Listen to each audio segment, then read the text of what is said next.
Hi, this is Michelle Morgan with the Mind Right Game Tight segment. The Mind Right Game Tight segment is for student athletes to learn from prior and current student athletes as well as coaches on all the things to help your mind take you to another level in being great in sports, but most importantly is taking all those tools that you're learning and using them in life as well. Our guest today is Coach Sandrine. Sandrine is very special to me because she actually coached me at Moore Park College. And so Sandrine is entering her 14th season as the head coach at Santa Barbara City College in California. And she notched her 200th win of December of 2015. She has one of the top teams in California. She's had 4 20-win seasons and was the Western State Conference North Coach of the Year in 2006 and 2010. Santa Barbara City College has qualified for the Southern California Regionals in the last 7 of 10 years. The goal for this year is to continue to build a program that is based on class, discipline, and pride. Each team member must strive to reach each core value for success in the classroom and on the basketball court. The core values are conviction, overlearn, adaptability, consistency, and honesty. Coach Sandrine, welcome to the show. Also I want to mention when I was looking at your background, I saw that you played at Alley Valley College, which is in, California as well, and in San Bernardino, and you earned all conference honors as well as all state honors at Alley Valley. And I think a lot of the times we forget that our coaches used to be student athletes, and sometimes we think well, they don't know what they're talking about sometimes. And it's good to remember and have that information because you guys were once in our shoes, which is why you have so much wisdom to share with your players, and that's one of the reasons why you're on the show today as well. So welcome, Sandrine, to the show. So Sandrine, when did you know that you wanted to coach, and then why do you coach? Okay, so going back to my LA Valley years, I was lucky enough to coach with Coach Doug Michelson play for Doug Michelson. And then, I moved on to San Bernardino, blah, blah, blah. It was all great. And yeah, I fell in love with coaching when I played for him because being a leader and a captain and all that stuff of a team, so much responsibility is put on you. But I also see and saw what basketball gave me. It gave me a free education. I mean, I didn't have money in the bank. We didn't come from money. Okay, I could give this opportunity to students. And that's actually, wins are great, Michelle. I'm the most competitive person you'll ever meet, sometimes to a fault. But it's bigger than that. I mean, you're giving opportunities to young women today to empower them. So I knew at 17, 18 that I wanted to coach. So I was actually Santa Monica High School. I left San Bernardino, got injured, left, went to Northridge. Long story short, they hired me. I don't know why. I was so young. Coached there 1 year.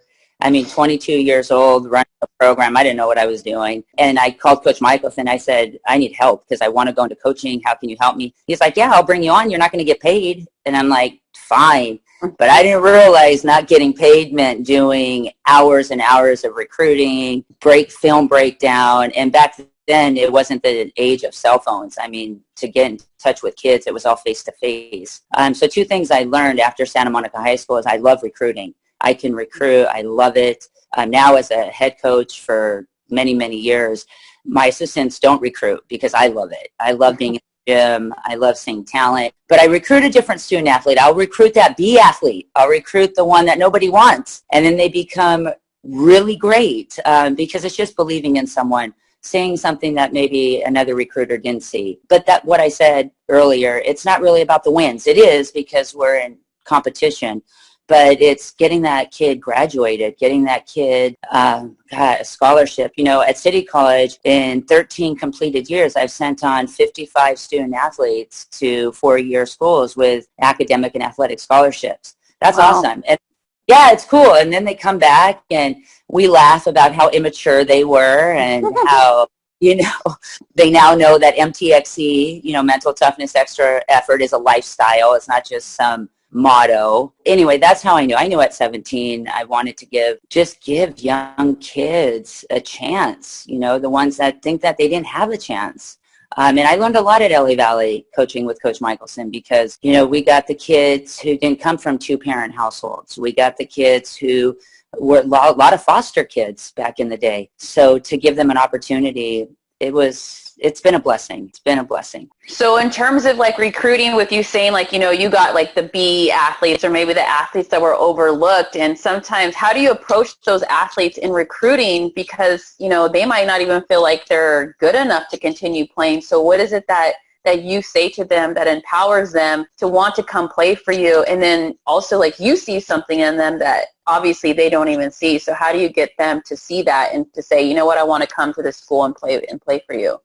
Let me give you an example of that to answer that question. I recruited a player who played at Ventura County High School. She sat the bench, didn't play at all. I went there to see another player, but this player caught my eye because in warm-ups, she was diving on loose balls in warm-ups, trying to get the ball so it doesn't touch the ground. I'm like, she's probably a starter. I had no idea who this kid was. So when the game started, she didn't get in at all. So when I went up to the coach and I said, you know, I'd like to recruit this player, and she said, why? And I said, because she goes hard in warm-ups. She's like, she gets 0 time. She sat our bench for 2 years. That player went on, played for me, was an all-state performer, all-conference player, and she has her master's now, and she's teaching, and she's loving it. It's just seeing little things like that where you have to define how you want to be as a coach. So my philosophy is developmental. Sometimes it goes against me, Michelle, where I'm recruiting that B athlete because we may not be as athletic. But you know what? That kid's coming to practice every day going hard. I don't have any issues because those are the kids that felt, wow, someone believed in me. Wow, so they're so appreciative. And, you know, sometimes it's philosophy. It's not sometimes, it's all the time. High school coaches have a different philosophy than my college coaching philosophy. Yeah, when I'm looking at a kid to recruit, I'm actually looking at 2 things. How hard do you go in warm-ups? If you are not getting in, how are you on the bench? Because those are all traits that, yeah, you'll do well for us at City College. But you know what? Those are traits that's going to make you a champion once back, because we all hang it up. I mean, yeah, we're all going to hang it up. So if we can get those athletes to have the traits of hard work, you know, diving on the floor for a 50-50 ball, I mean, that takes effort and mental toughness. So long story short, I think the biggest thing with my recruiting philosophy, it goes with my teaching philosophy. It's holistic, mind, body, spirit.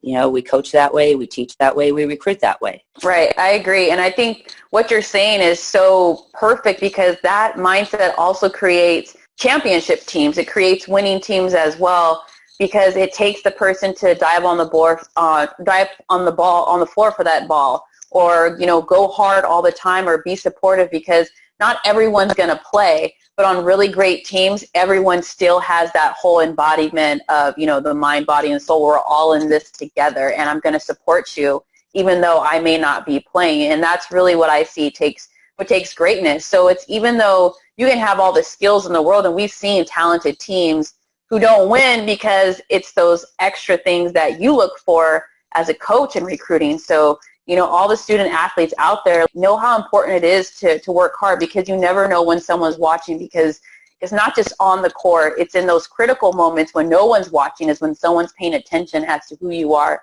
and your character is as well. So thank you, Sandrine, for sharing that. And then one last coaching question, since there's so many players who want to go into coaching, what is your advice or suggestions for any student athletes who want to pursue a career as a coach in sports? Intern. I can tell you how important that is at a young age to network, to intern. And, you know, we're dealing with the millennial athlete, so they like to get paid for what they do. But in our profession, you have, I don't like using the word pay your dues, because then it sounds like, well, you're not worthy. It's not that. It's you're getting the experience. We have at City College, so I teach an intro to kines class, and we have a teaching coaching aspect to it. And I get all those students who want to go into teaching coaching to reach out to coaches in our area to give an internship. That means, yeah, you're going to have to show up without getting paid. But whoever you're interning with, that letter of recommendation, that reference letter, that will go very far for you. So intern, network, find a mentor, not a mentor who's going to be a friend, someone who's going to mentor you and challenge you and tell you, you know, you want to teach and coach. Well, sorry, weekends, you don't have weekends. You know, I'm sorry. You're going to break down film. You're going to have to come to practice. That's what it is, because that's what our field is, Michelle. Coaching is 24/7. I can tell you in the summer, we have our summer class, we, have fun and do all that. But after practice, it's not like I go home and chill. It's, okay, well, what are we doing tomorrow? So, practice ends at 5. We're not getting home till 7. So, and you need people to support you who understand the people. If you don't have that support system yourself as a coach, your spouse, your significant other, they're not going to understand the profession. They don't understand how come you can't turn it off when you get home. Now, we have to learn how to do that, but it is a 24-hour job, and our own support system, our own self-care is vital to our program success. You can't be going into practice exhausted. So there are times you do have to turn it off, but for the most part, it doesn't happen. Right. And I agree with interning, having an internship, because when I was a player, I never really understood what it took to be a coach. You just see your coaches show up, they break down film for you, they give you like a report on like who we're going to play. You guys run some plays during practice, do the whole practice and conditioning thing.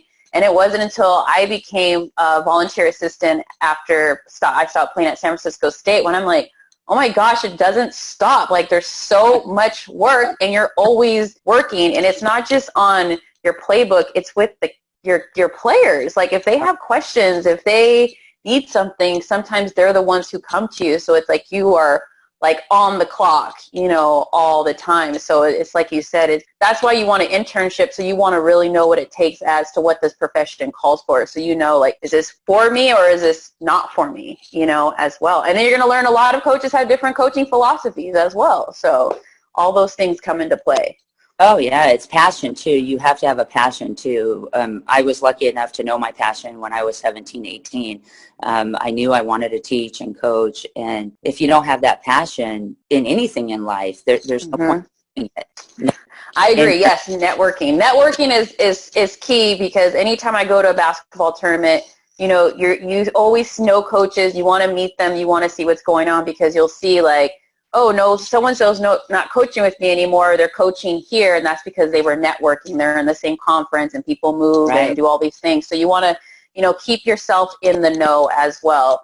So I want to go switch topics to MTXE, because it's something that you mentioned at the beginning of the show. And so when I played for you at Moore Park, I remember you would be on the sidelines during practice, MTXE, which is the acronym for Mental Toughness Extra Effort. So I want to know, where did that come from? How was it created? Like, how was that whole MTXE started? Okay, so actually the term MTXE comes from the Wichita State in 1971. They had the acronym. When I was assistant at LA Valley, I was a third assistant. I, taking notes, again, interning, and I'm thinking, God, these kids need mental toughness. I mean, they break down if coach just tells them go harder. Like, what is going on? There's a disconnect, mental and physical connection. So I went into research mode. I had a great educational career at Azusa Pacific, where I got my master's, and that's how that began at LA Valley. And I said, Coach, I want to introduce MTXE. And he's like, what? I was like, yeah.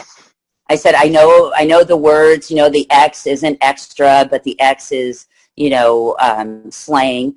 But MTXE, I want to turn it into a lifestyle. And this is going back when I was 21, 22, 23.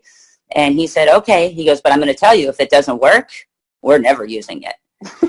I said, okay. I said, bring it. I told you, I'm the most competitive person out there. So in research MTXE, the 4 letters, it's Mental Toughness Extra Effort, because let's just talk about basketball. Mm-hmm. You come to practice. And, sometimes if you fail the test or something happened outside those doors, if you don't have something to switch your mentality, then you've set your practice up as a player to be horrible. So it's a little trick that you give yourself. Okay, so I failed that math test. Now I have practice.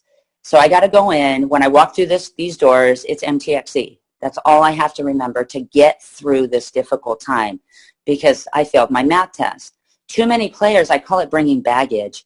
They bring baggage in practice, and that baggage permeates throughout the team, especially if it's your best player.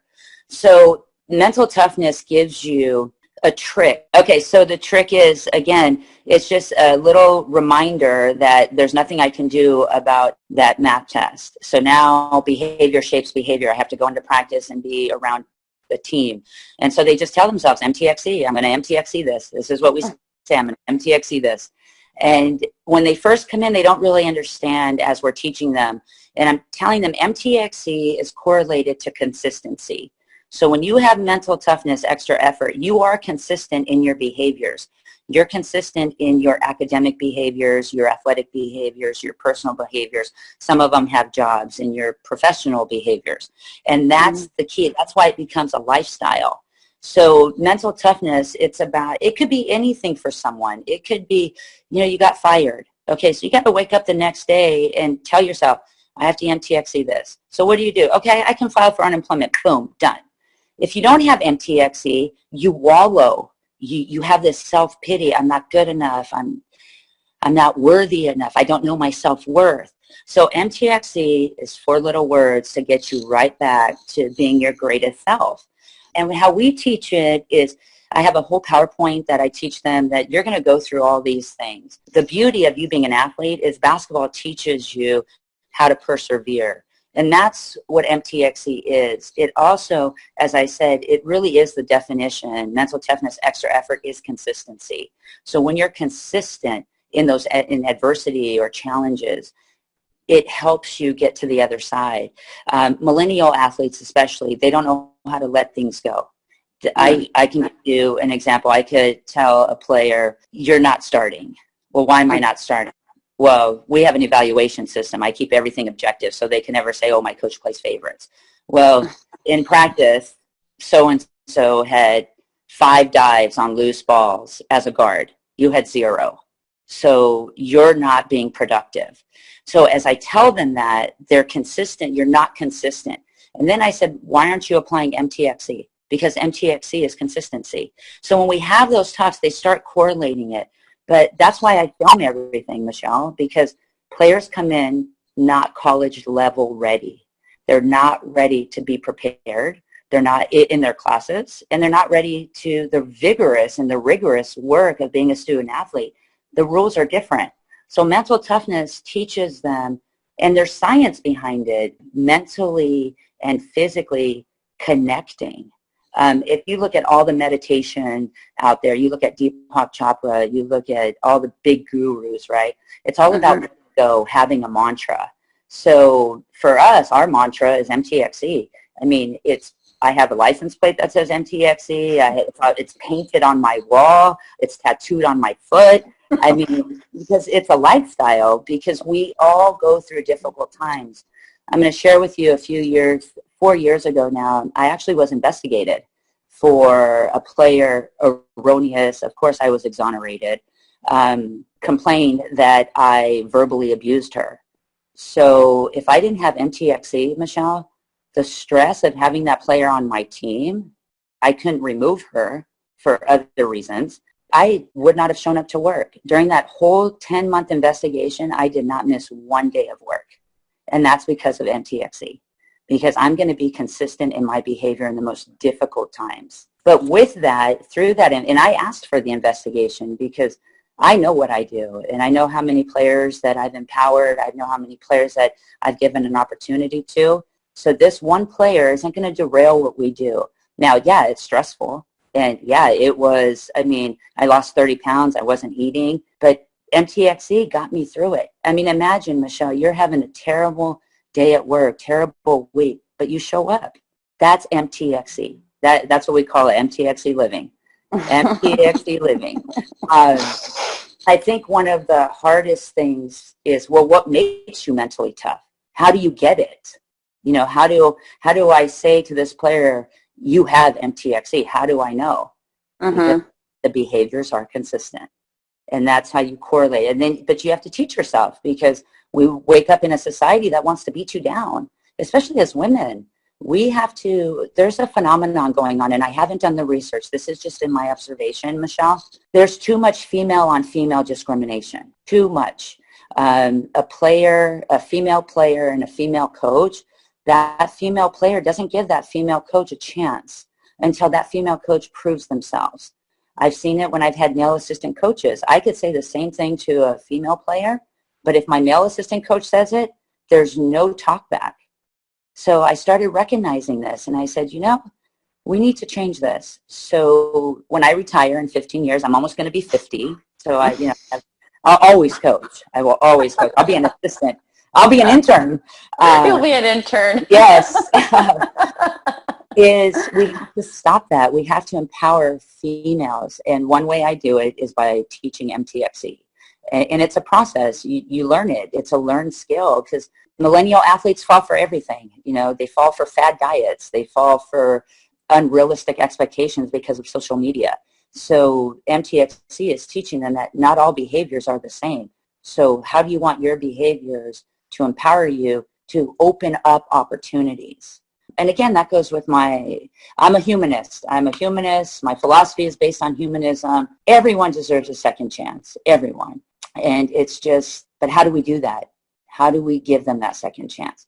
MTXE, teaching it, living it, embodying it. Like you said, it is a lifestyle, because like you said, and not just for sports, it goes into life. So it's like the process of having something happen, which, as an athlete or not an athlete, like, things can get us upset if they happen, especially if we felt like, we learned that we didn't have control over, or if we did have control, it might not have gone the way that we liked it to go. So it's understanding to kind of move on to the next moment, and knowing that my self-worth can still pull me through, and not get down on myself and continue to roll downhill with whatever the challenge may be. So I think it's very important. And is that why you record? So when you record things at practice, does that visual help your players see what you're actually saying then? So, because sometimes Coach, you don't know what you're talking about. But then when you point it out and it's on video, it's like, oh, yeah, I guess I did do that. Michelle, when I coached you back at Moore Park, we're going back, 16, 17 years. Yeah. I could have a dialogue, and there was so much respect in that dialogue. I mean, we could go at it, but I had so much respect for you and your knowledge of wanting to be a great player. That's not the case today. The case today is I have to film everything to keep it objective, because players, they come in with a false sense of reality of how good they are. So in their high school team, they might have been the best, but now you're coming to the college team, everybody's the best. So, and then the millennial athlete is, hey, you're great at this, you're great at this. So then when they're not great, they lie. Basically, you want to know why I film? Players lie. Oh, my coach made us run so much. Okay, really? Show me on the film where we ran. And so see that, or they'll say things like, they don't believe anything I say until I show it to them. So it's twofold. To teach mental toughness, I have to keep it objective. So I film every practice. I film our film sessions. I film our weight sessions. I film our track sessions. And I do that to be objective for them, because they will compare themselves unrealistically. And I do blame social media. I have a love-hate with social media. They will blame their unrealistic expectations of why they didn't perform well. Oh, I didn't finish the mile in 8 minutes because I didn't eat well. Well, a mentally tough athlete eats well. It becomes a no-brainer. So the filming shows them so they can compare themselves in actual live circumstance, not what their brains thought they were. So filming, for example, in practice makes them better. It also makes me better, because there'll be an instance in practice, and this just happened a couple weeks ago, where a player I thought wasn't going very hard on a rebound. I thought, God, because we have a rule, you never let the ball drop, ever. Don't ever let that ball drop on a miss. You got to go get it. She let it drop right in front of her, and she was trying to explain, well, I got caught behind. And I'm like, I didn't see that. I said, we're going to stop this conversation. After practice, we'll go look at it. And she actually was right. She was right. She got caught behind the players, so it impeded her progress. But when I was watching, I didn't see that part. So it makes me a better coach, because then I would have said, hey, go run. You didn't rebound. So what's the rule? Go run your line. So, but now it makes me truer. It makes that player understand, hey, coach, we have to communicate about this, but we can't right now because we have a difference of opinion. And so when they see it and I see it, and I have no problem, I don't have an ego. I have no problem saying, "Whoa, I was wrong, my bad." But if I didn't do that, again, then the player becomes like, "God, coach, she was on me today. She didn't believe me." And then they carry that baggage the next day. So filming and being objective, we have a productivity chart, a practice productivity chart. We chart, makes, misses, turnovers in practice, and you have a plus-minus system. So then it takes me out of it where they don't think I'm playing favorites. Oh, well, coach just likes her because she hustles. Well, you can see, of course I'm going to like the player that hustles. We do compete. But the productivity shows you can also hustle. So if you're a -7 in practice and player A is, +7, I want you to be +7. Go hang out with her in practice. She's doing something right. But if they didn't see it, if they didn't have something tangible, they would think I was crazy. They would think, Coach is nuts. Coach yells at me all the time. That's the classic. And so filming helps me, helps them. Every America should film. And do you get to the point, like, during the season where you stop filming to set almost like a realistic expectation for, you as a coach and your players, because life isn't always going to be filmed. So there has to become a point where it's like, have we progressed farther enough to know that I can trust? And you know what? Coach might have seen something that I didn't do, but my MTXE, what it's taught me is to let that go and still perform at 100% effort in the next play or the next moment, whatever it is. So is there a point where it's like, we're not going to go back to the monitor, because, it's like in the NBA where they go to the monitor, you're like, why? You're slowing the game down. Like, come on, and it's like, life isn't going to go back to the monitor for you, so it's how do we, also get them to understand that as well? Well, the question is twofold. One, the most important thing is we have a reset button. So, for example, when we're in conference, for us, conference doesn't start till January. And so we're playing every Wednesday, Saturday. So all the practice films, they're put up on Huddle. So players will see every single practice film. So now when we're in season, the practice film isn't about, well, what you didn't do right, what you didn't do wrong. It's, okay, how are we going to improve to beat the next team? So we film everything, but how we use the film and how we teach changes, because in basketball, there's 4 seasons of basketball. You have your off-season, preseason, in-season, postseason. So when we're in season, in that third part of the 4 seasons of basketball, in that third season, there's less of, okay, I need to bring you up. I don't think you're doing this. It's more of self-correction. They watch the film on their own time because the millennial athlete, Michelle, they've grown up with the camera in their face. I mean, how many times after practice, or maybe people, they get their phone out and they're Snapchatting everything. I mean, instantaneously. So I have a love-hate relationship with Snapchat, Instagram. So I'm going to use it to my advantage. Our game management system, which is called Huddle, is to their phone. So, hey, why don't you see how you did in practice today? Okay, Snapchat that. We Snapchat that. Can we Snapchat how hard we're running? Send that out to the world. Nobody cares what you ate. Nobody cares. But maybe they'll care, or maybe, that you're working really hard. You're not on scholarship, so why would you do this? Snapchat it. So I try to bring a balance to it. Yes, filming, they're not always going to, Michelle, be filmed in their everyday life. But if they want to get better at something, filming is important because it keeps it objective. It keeps our feelings out of it. A lot of players who don't know how to do the reset button, we call it the reset button. It's not that they're not mentally tough. They just don't know how to let go. So watching themselves over and over again will help them. And let me tell you, I would love not to film everything, but I'm an athlete that I'm coaching. I'm an athlete that believes nothing I say.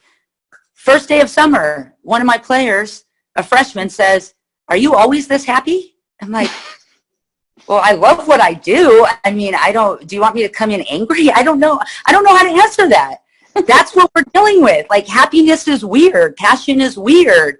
Being not rah-rah, but just being so energized because you love what you do. They think it's weird. Like, Do you have problems, girl? Let me tell you I have problems. Yes, I do. But I have MTXE. So we know how to, I don't like the take it till you make it, but, we MTXE it always. It's just MTXE. MTXE. So through like your coaching experience, even as a volunteer or intern and assistant coach and as a head coach, is there a player that taught you something about that made you like grow as a coach? So you don't have to like, I know we learned something from every player, but is there an experience that you can remember from a player who taught you so much about yourself and how to continue growing as a coach? Oh, Michelle, let me tell you. Well, one, and I'm not just saying this because it's you, but you taught me how to become a better communicator because I would get so frustrated with you. So, because I wish I could coach now. You just love the game. You wanted to make your teammates better. So you and I had to learn how to communicate. So you, for one, and I'm not just saying this because, and I've told you this before, I'm proud of you on so many levels. One, because you're living your passion. But you had that as a young 17, 18-year-old. This just happened recently last year, 2 years ago. I had a player. She was 15th man on a 15th man team. And we were playing a team that wasn't very good. It was our last home game. And she came in the day before and she said, Coach, I know we're going to beat this team by a lot. We beat them by 30 last time. Can you please get me in? My family's coming. I said, sure. Absolutely. You are right. Even 26 years in this profession, why did I say that? That was a mistake. The next day we play, it's a 2-point game. It's a 2-point game to a team that's 0-18. 2-point game. He doesn't get in. She was so devastated. And she didn't talk to me, rightfully so. And so I let, 3 weeks go by and I bring her in and I said, I want to apologize. I should never have promised you that I was going to get you in. And I take full responsibility. If you don't ever want to talk to me again, I would understand it. I'd appreciate it because I understand the pain because I told you your whole family was there. It was sophomore night. And I apologize. And I said, and I will never, I said, what you don't understand right now is you're hurting, but you're going to empower, when you're long gone in this program, you're going to empower that I never treat another player like that. And I will never do that. I will never promise a player, no matter how crappy that team is, because you just never know. Right. Yeah. And, the thing with her is she was not a good player, but, she played hard and she was always at practice. She went to a 4-year and she's doing great. So even that experience, and to this day, I feel bad. I mean, till this day, like I have to learn to let that go. I'm not perfect, but I just think, God, why couldn't I just get her in for 2 minutes? It would have made the world to her family. But as coach, I'm competitive and I want to win. And it's a 2-point game and we're not losing to a team that's 0-18. I became very self-centered. And so that's what self-centered in moments like that, and not to promise any player anything. And actually, that's where the filming also helps me do that, where it takes away the guessing game. Because if a film doesn't lie, if a player's not going hard in practice, or, we don't love everybody we coach. I mean, we just don't. And if someone tells you that, they're lying. We don't. So, long story short, I learned that just a few years ago. Never promise anybody anything. The filming helps me keep objective. And you got to keep on keeping on. I stole that saying from Corey Close from UCLA. I saw her speak last summer. And it's true. You just got to keep on keeping on. We do the best that we can. MTXE helps us get through the adversity and the challenges and to be consistent. So it's awesome. And so with that being said, is there something else, like, we have our players work on different skills during the off season. Is there something as a head coach that you're working on to become a better coach as well? Peace. Yes. Because I'm very intense driven. I am intense driven in everything I do. I'm learning. I actually went on a 2-week meditation hiatus. Yes. And I've learned 3 things that stayed with me in this 2 weeks that I was put into this meditation experience. Something completely different for me to shut the brain down is you have to trust, you have to believe, and you have to let go. And I could teach MTXE and I'm good at it. But for me, it's not every day has to be intense. Like, give yourself peace. Give yourself peace. Not every day is crucial. So I've learned that, and I'm learning that now as almost 50 years old, Michelle. So, but I'm a self-learner. I realized that I was just getting tired so easily. And I'm like, it's not that, because I'm in shape. I work out. I love to work out, you know. So it's not that. It's mental fatigue. And I could tell you that 2-week immersion, I mean, I went off the grid, completely off the grid. And the reason why I did that is because I just realized you can't be intense 24/7 because you're going to be misunderstood. I'm awfully misunderstood for that. So we'll see. I think I'm going to get it on my body. I trust, I believe, I let go. I like that. I think we're going to need another interview at the end of the season to see how that was implemented this season for you, and see how that worked out, not just for you, but also, you know, your staff and your players, on how, you know, how that enhanced the program and the whole experience all around. Yeah, well, one of my friends was like, I don't like it. And I was like, why? And she's like, because you're like too zen. Like, that's not who you are. And I said, that's how I have to be. You know, because like we'd come in the office and we're like, you know, practice plan, this, that, summer, what do we want to do? Are we scrimmaging? Like, you know, all this high energy. So I'm just learning how to tailor that energy for self-care. And she's like, okay, well, hopefully you can get past this and get back to being the old Andrew. Yeah, I'm judged all the time. I'm judged for high energy or being happy all the time. And I'm judged for being thin. So if you want to go into coaching, have a thick skin.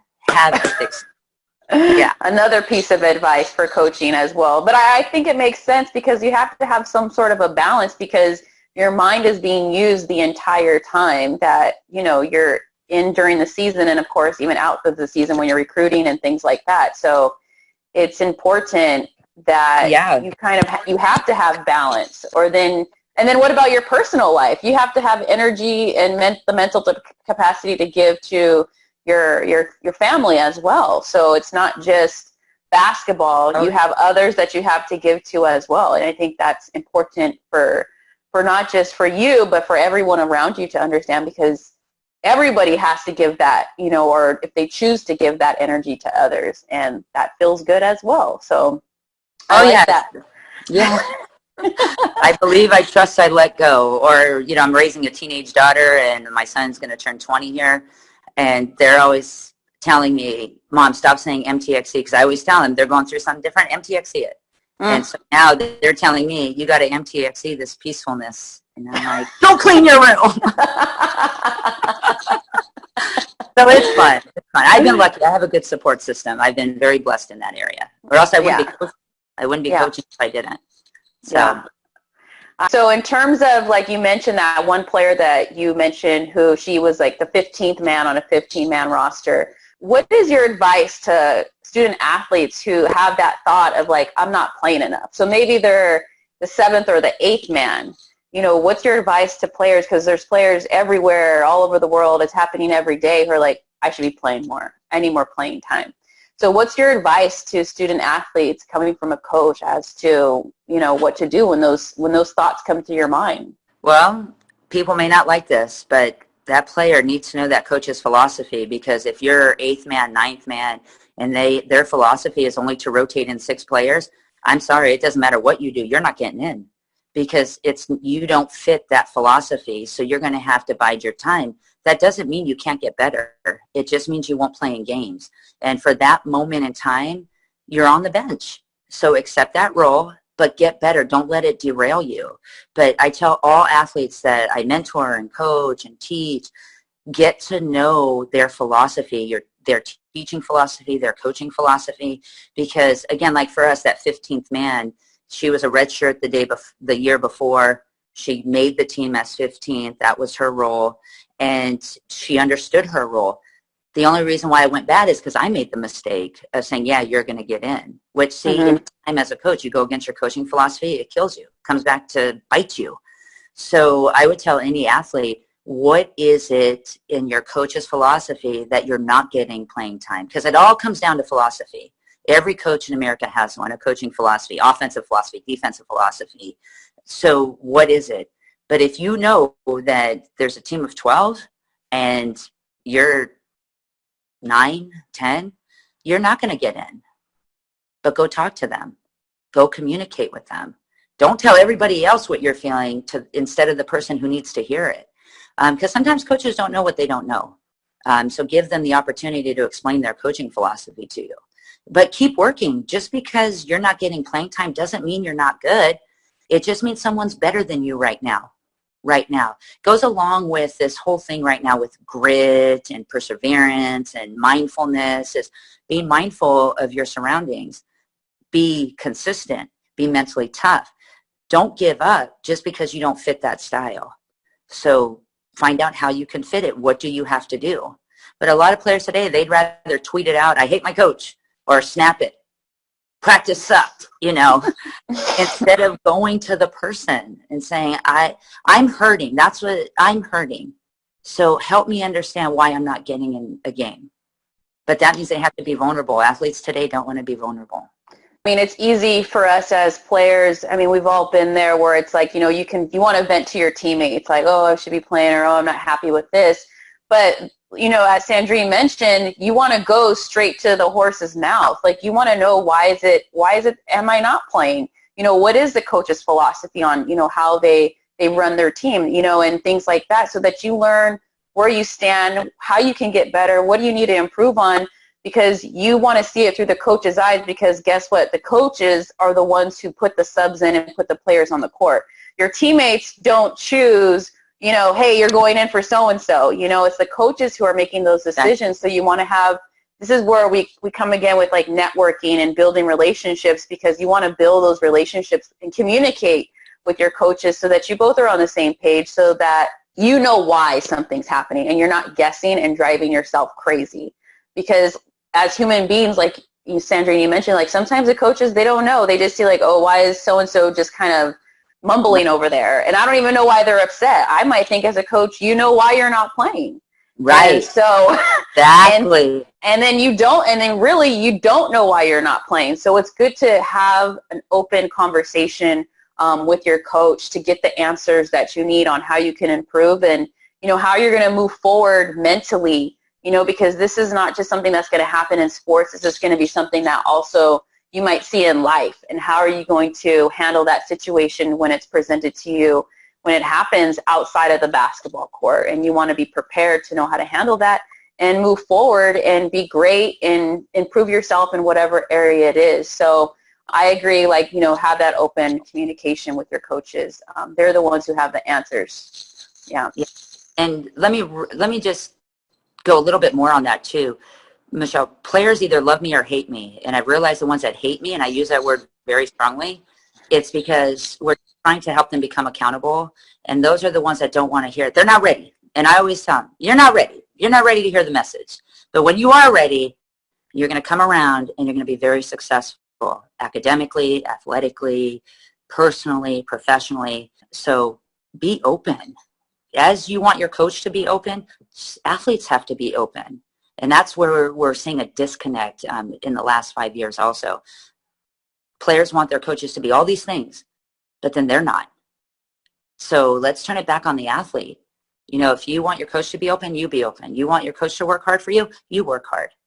That's where MTXE comes into play. It's, again, a trick to teach them to be open. It's a little 4 words where they don't think it means anything until they actually apply it. And you know when they're applying it? When they're graduating from CC, or when they're graduating from a 4-year, or they're in graduate school. Then they get it. And I'm like, don't wait to get it. Get it now. Now, right now, because you're missing these opportunities, this life of being a student athlete. I agree 100%. I mean, that's one of the reasons why I wrote my book, is because I talk about those things that were being taught to me, and sometimes I kept my wall up, my guard up, for whatever reasons that they were, and because I do believe, like, as student athletes, we have this other realm we put ourselves in to learn so much about ourselves and how to be great in the world outside of sports. So it's like, don't hold back and don't, say, "Oh, I'm young, it doesn't matter." For me, it's all about cutting the learning curve in half, because you don't have to continue to make quote unquote mistakes. Those things are to be learned from others, so that I can reach my goal, sooner, and then I just start creating, new opportunities for me to achieve as well. So Right. that's really what the message is with MTXE, with Vida es Oro, is like, understand your self-worth and like be accountable. And, when those opportunities come up, look yourself in the mirror and say, I'm going to be accountable and I'm going to let it go and move forward and do what I need to do and communicate and all those things, because you're going to grab so many more opportunities and you're going to see so many more positive things happen in front of you, because you're taking it upon those opportunities and you're not waiting 2, 3, 4 years later. The time is right now, and Yes. you have so much that you can use to benefit through sports as a vehicle to get your education paid for, you can travel, you're networking, you're meeting people. There's so many things that you're getting in this realm of sports, and it's like, hold on to it, really learn and use it every day, and remind yourself. And it's like, you might not be filmed every day, but you can play back something that happened and maybe how you did great as using, MTXE. Or you can ask yourself, if this situation were to happen again, how would I use MTXE the next time that it occurs so that I can be better like the next time around? Because that's what we're here for, is to be better in every moment, not say, oh, it doesn't matter, I'm young. Right. It's time is right now. So thank you, Sandrine, for sharing You're that. welcome. And then I know, like we said, you're very passionate and you coach with a lot of passion and effort. So why do you care so much about your players and your staff? Because the world is a mean place. The world can be, if you look at the current political structure that's happening, I'm not going to change the world, but if I can be there for someone, there's no greater feeling, Michelle, than showing up to someone who needs you. I do it through teaching, coaching, and it gives me peace, because now when they're around, I'm not with them 24/7. They're going to be nicer. They're going to be kinder. They're going to be more compassionate, and that's what the world needs. If you look at behavior shapes behavior, if I'm angry all the time, then that's what I'm going to give to the people I teach and coach, and then they're going to go out and be angry. Now, again, that's very idealistic thinking, but that's what gets me up in the morning, is who can you empower to give an opportunity to, so they don't feel like a failure. Someone took a chance on me, Michelle, so I'm going to take a chance on someone else. But we're going against a climate of hatred, discrimination, all for yourself. We have to get back to being kind and considerate. And it's not so much about, being included. It's about being fair to everyone, regardless of their circumstances. So when I can give that back, then that care, it permeates. It's little tricks to give people in the world to be nicer to one another. Kindness is free. But, right now everyone's judgmental. Everyone's having hatred. And you know why? Because they're fearful. Anytime you discriminate against someone or you're upset about something, it's because of fear. And fear is what causes us to stop growing. And that's not what I'm about. Like I said, I'm almost 50, and, I'm always growing. I always want to learn from other players, other teachers. I'd like to be teaching some other classes at City College. Right now, that's my fight. It's not happening. So I could be angry and resentful, and I just said, it's not my time, but I'm going to still do the work. I'm still going to research, because one day when I'm called upon, I'm going to show up. So that's what I try to do, Michelle. And again, it goes back to my humanistic philosophy. Everyone has gone through difficult times. Everyone I've met. Be resilient. Be resilient. Bounce back. So how do you bounce back? Go back to MTXE. Be consistent. Not every day is crucial. Not every day has to be rah-rah. But if you show up and you're kind and you're caring, you're sharing that with the world. I truly believe the energy field of that what you put out. I learned something. There's no such thing as bad karma or good karma. It comes from Deepak Chopra. He says karma is whatever you put out into the world. And I'm thinking, well, I want to put out goodness. So I'm going to just put out goodness. Society says, oh, bad karma. You're a bad person. You're going to get bad things. Why would we want anything ever bad to happen to someone? And we should never have that thought.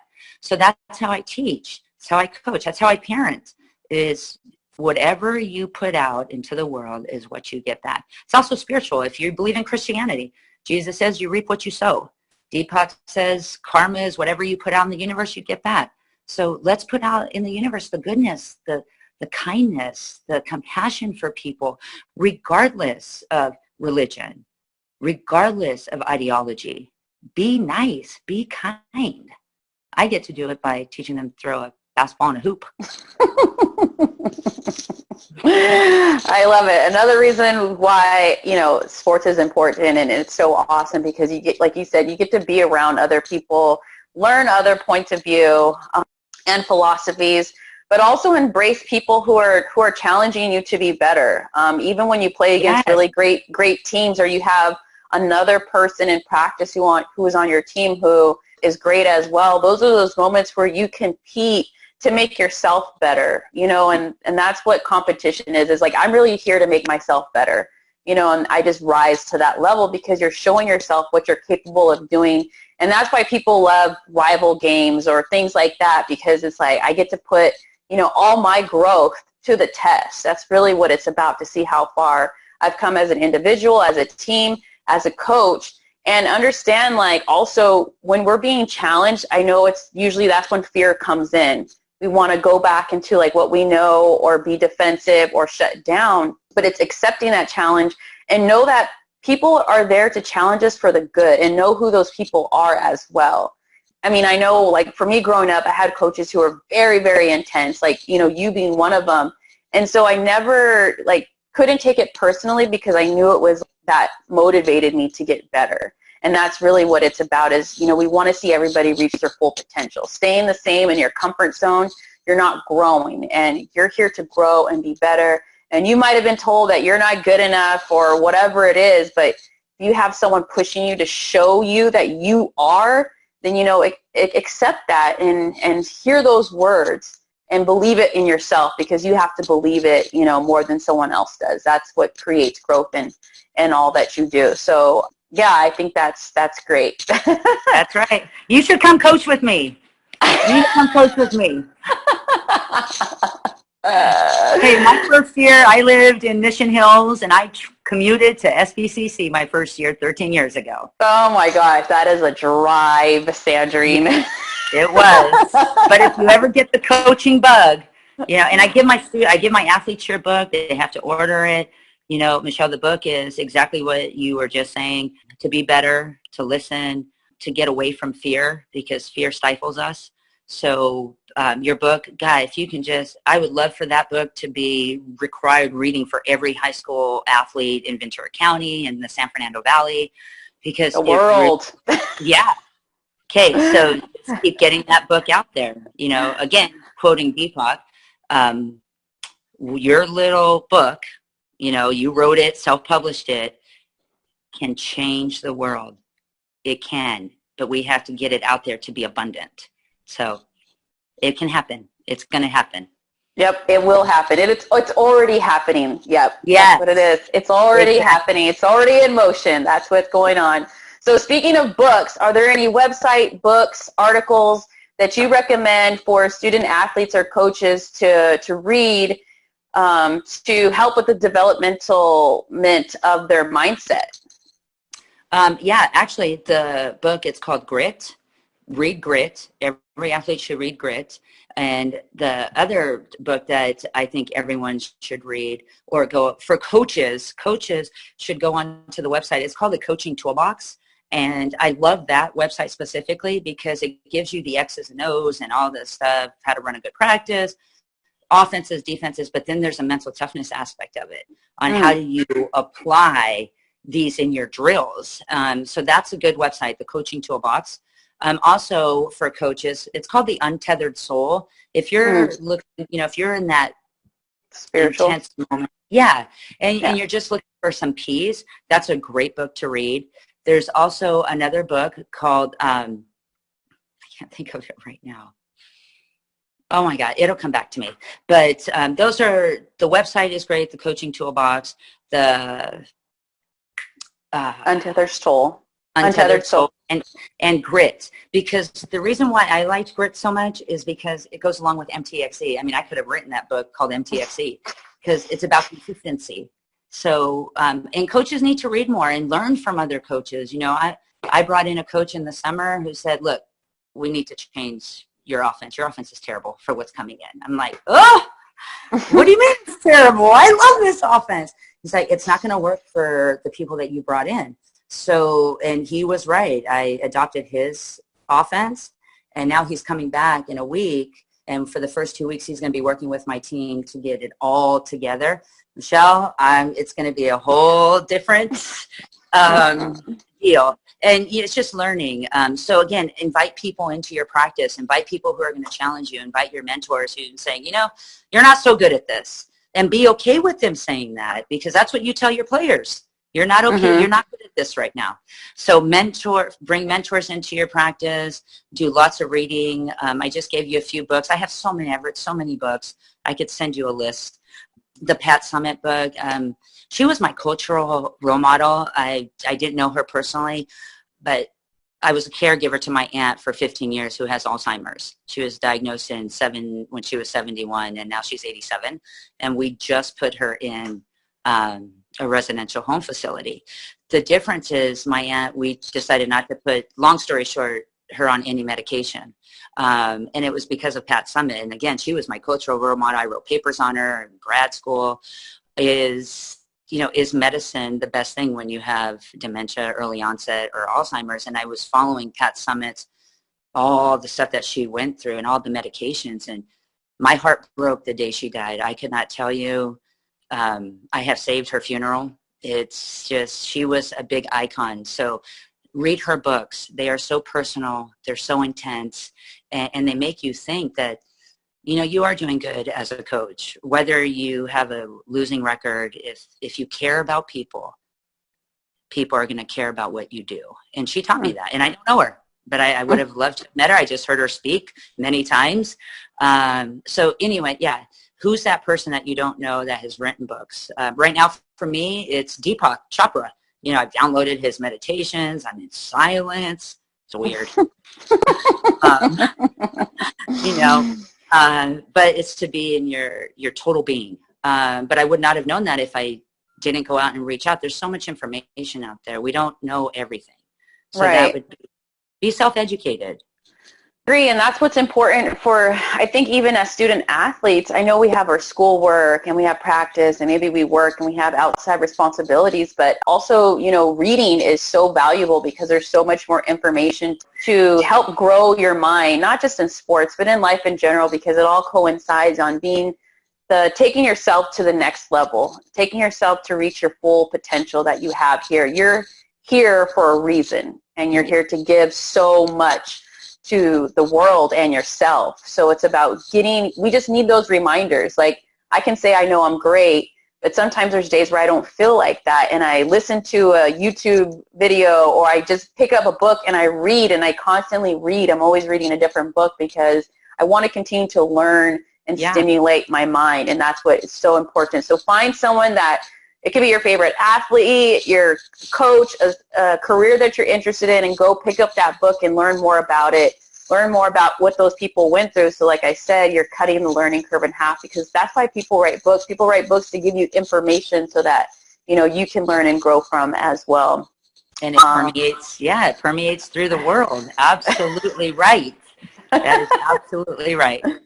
Well, thank you, Sandrine, for being on the Mind Right Game Type show. But just some couple of things before we leave. So I just I'm going to ask you I'm going to give you some sentences, and you're just going to finish them, basically. I can't leave home without my phone. On game days, I have to shower. My favorite movie is, oh my God, Pretty Woman. That's my favorite movie. I am grateful for peace. Peace. That's great. As we hear the siren coming through. I know. I know. You might have to edit that out. I don't know if you can, but you might have to. No, that just goes right. That's where it's supposed to be. So thank you, Sandrine, for being on the show today. I really appreciate you, giving your time. I've always loved who you were, like you talked about. Even as a coach, you challenged me And I've always loved that about you because that's what pushed me forward. And so student athletes everywhere, people everywhere, embrace those people who challenge you and take not just your game in sports, but just your mind to the next level, because it shows how much you're capable of achieving, not just in sports, but in life, because we're going to spend a lot more time in life than we do in sports. So Sandrine, thank you for being who you are always. I love you, and I wish you nothing but a great season this upcoming season. I appreciate you. Keep on keeping on. And thank you for asking me to interview. I really appreciate it. You are welcome. All right. Bye. Bye.